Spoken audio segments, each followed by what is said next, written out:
ए सखी छिनरा समधी माड़ो में आ गइल बा हो। तनी देखा के तारे बैठल बा। हाँ ए सखी, एकरा बहिन के ते खूब चर्चा बा हो। तनी के गारी गीत गरियावा हो। और समधी के बहिना पेने छोटा की घघरिया हो। निहुरी के झारेली दुआर नजारा गजबे बाटे।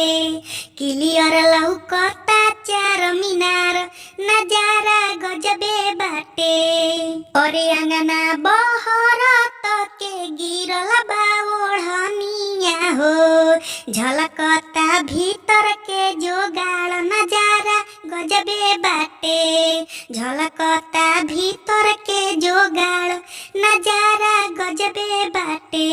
और मड़वा में बैठी के समधी नौन पाती रोएले।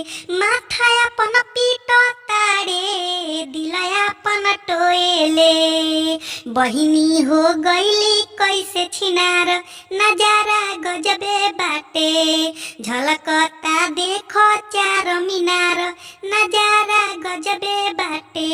और गौआ जवारों में चर्चा छिनारो के भारी हो।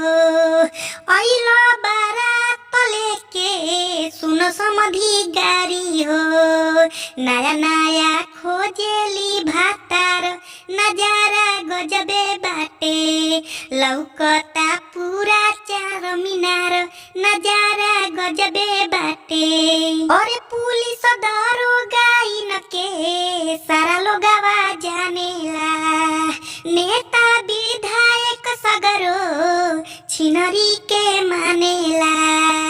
पीछे पड़ल बा थानेदार नजारा गजबे बाटे।